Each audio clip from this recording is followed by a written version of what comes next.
闇に惑いし哀れな影よ、人を傷つけ貶めて罪に溺れし業の玉、いっぺん死んでみる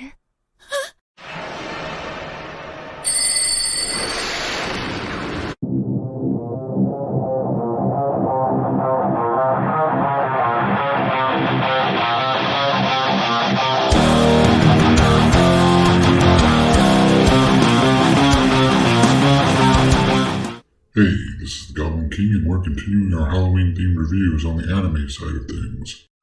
This week I'm doing yet another anime that I've watched before. I've made myself sit down and rewatch the first season of Hellgirl, otherwise known as Jigoku Shoujo, which literally just means Hellgirl, so there's nothing lost in translation here. Now, I have sort of a love-hate relationship with this anime, I'll admit. When I first started watching it again, all the negative feelings that plagued me from the first time I watched it came flooding back. I even took to Twitter to bitch about it like a little girl. See, what I'd forgotten in those intervening years where all the episodes just sort of ran together in my memory was that the first season is actually really good. That's not to say that the following seasons are bad, per se. Not at all. Simply that the first season wasn't nearly so fucking depressing. Alright, so before I allow my thoughts to run away with me any further, how about I just give you the brief synopsis of what this particular anime is all about, and then I'll continue on with this train of thought. We're just taking a brief detour to give you all some context. Okay. So Hellgirl is a supernatural horror anime about a young girl known as the Hellgirl. Basically, there's this website called the Hell Link, or Hell Correspondence, that appears at the stroke of midnight on the dot, where, if you have a particular grudge against someone, you write their name into the field and submit it. After which, the Hellgirl comes to you and gives you a black straw doll with a red string tied around its neck. If you pull the string, the Hellgirl will immediately take the object of your hatred to hell to suffer for eternity. However, there's a catch.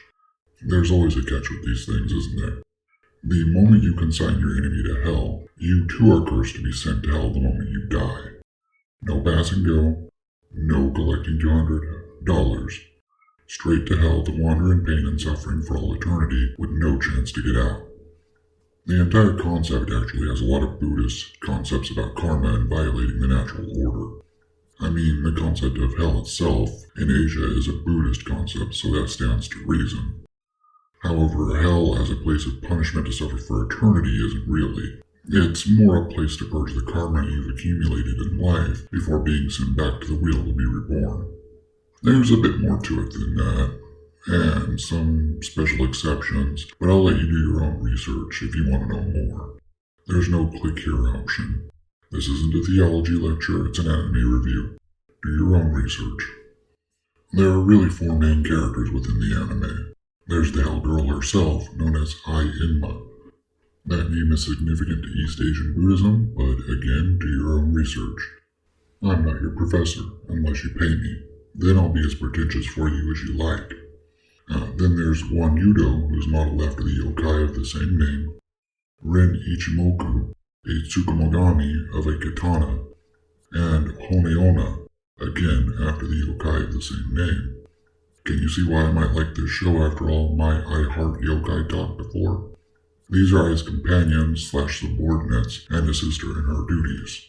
Aside from these 4 characters, the series is rather episodic for the first half, featuring and focusing on different characters and their particular grudges in each episode. In the latter half of the season, we're introduced to Hajime and Tsugumi, a freelance reporter and his young daughter, who have their own mysterious connection to Inma, which is revealed in the final 4 episodes of the first season. Though until the season's finale, the series mostly maintains its episodic nature, with Hajime and Tsugumi sort of tying things together a bit as they chase after the Hellgirl. So as I was saying before, the first season is actually really good. I mean, it has its darker moments, of course, because it does. Look at the subject matter we're dealing with here. There's gonna be some heavy shit in here. For the most part, however, the anime tends to make the people calling on the Hellgirl's services quite sympathetic. Usually the people that are being sent to hell are truly vile people, for the most part. A kind of overarching theme of the anime, especially in this first season, is what happens as more and more people learn of the Hell Link's existence and seek to use it to settle whatever grievances they might have. Would all of these grievances be righteous? Which, from what I remember, was something the second and third seasons really delved into. With the grudges being a bit more nebulous rather than straight up, yeah, that person deserves that shit.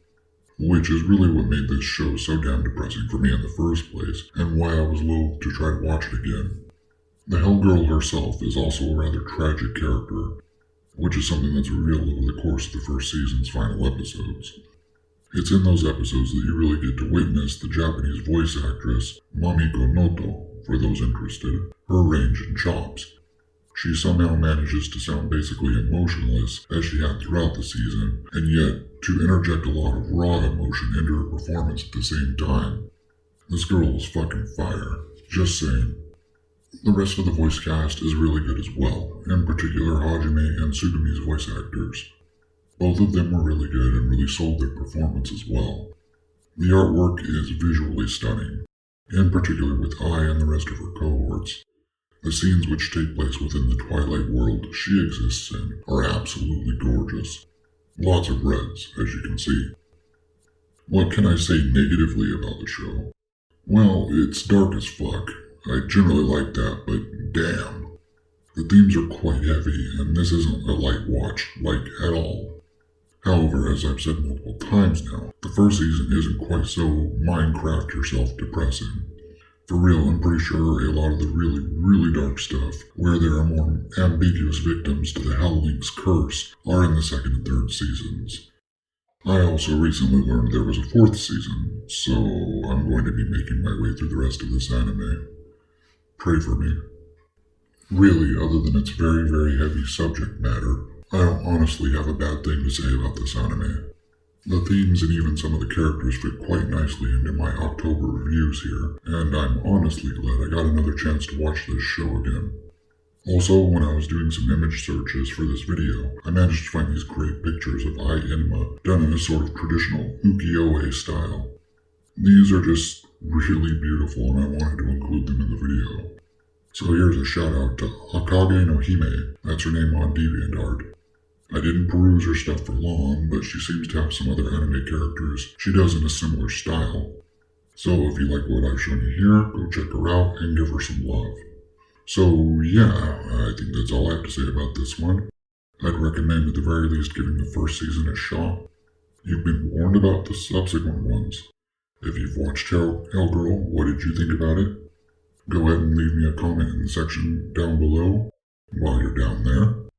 Maybe hit that fancy red button while you're at it. I'll see you on my next questionable opinion. Leads.